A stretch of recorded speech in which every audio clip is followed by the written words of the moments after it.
Berjumpa kembali. Orang katakan bahwa arsitektur adalah seni menciptakan ruang dan mendirikan tiang-tiang. Dan saya akan menunjukkan betapa tiang-tiang ini mengisahkan tentang sejarah Gereja Katolik awal mula di Keuskupan Malang. Siapakah yang mendirikan bangunan ini? Atau latar apakah, dalam situasi apakah, atau model apakah gereja ini dibangun? Kita akan bersama-sama dengan sang pencerita dalam episode Sejarah Gereja Kayu Tangan.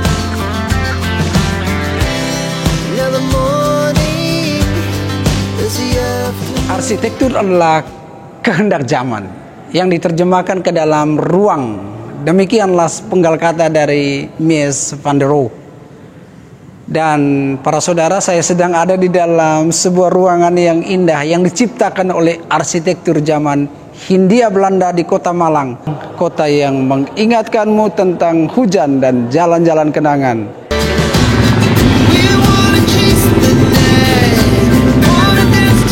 Ini adalah gereja tertua yang ada di kota Malang, Jawa Timur. Gereja Hati Kudus di Jalan Kayu Tangan yang didirikan pada tahun 1905. Di Malang, para saudara, pada zaman kolonial terdapat dua buah gereja Katolik yang besar. Tentu yang pertama adalah gereja ini, Gereja Hati Kudus di Jalan Kayu Tangan. Dan yang kedua gereja Santa Teresia yang berada di Jalan Ijen. Para saudara, pendirian Gereja Hati Kudus Yesus di Jalan Kayu Tangan ini sebenarnya secara tidak langsung itu mempunyai hubungan erat dengan sejarah perkembangan arsitektur kolonial di Hindia Belanda saat itu. Arsitektur pendiri gereja ini adalah Marius J. Hulswit. Dia ini adalah seorang tokoh yang memiliki pengaruh besar terhadap perkembangan arsitektur di Hindia Belanda masih pada saat itu. Gereja Kayu Tangan memiliki gaya arsitektur yang unik, para saudara, yaitu neogotik yang memang sedang melanda banyak bangunan gereja di Eropa pada abad ke-19. Ini terlihat dari struktur gedung yang tinggi. Struktur bangunan gereja ini memiliki kerangka kokoh pada dinding dan atap yang berfungsi sebagai penutup. Gereja ini juga memiliki jendela dan pintu yang besar pada dinding yang dibangun dengan konstruksi skelet. Hal ini tampak pada tembok-tembok luar gereja yang ditompang dengan tiang penyangga dinding berbentuk persegi.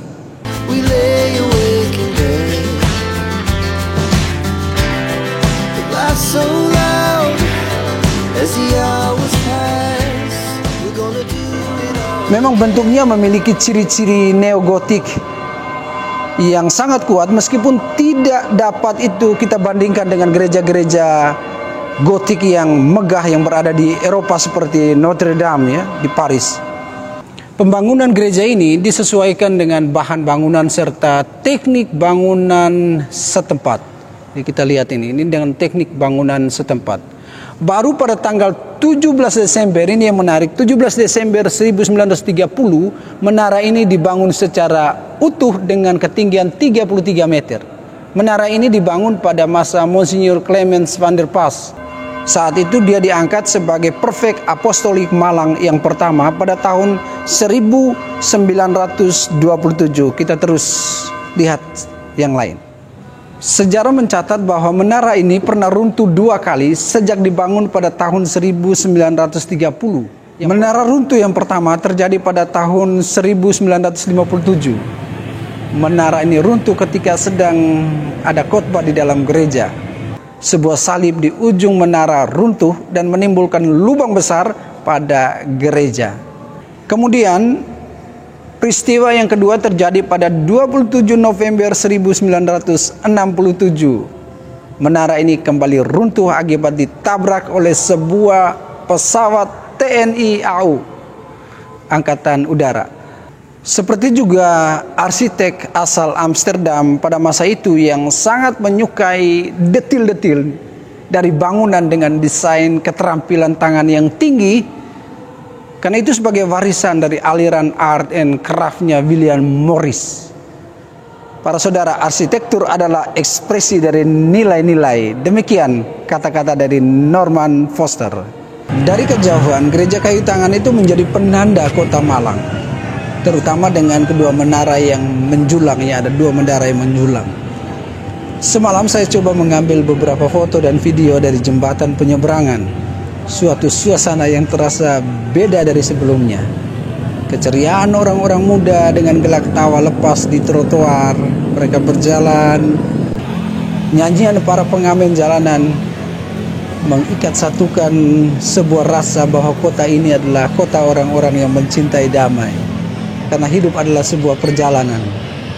Kita berjalan bersama dalam sejumlah perbedaan karena Tuhan sedang bekerja bersama kita untuk membangun kemanusiaan dalam arsitektur cinta yang tidak bertepi.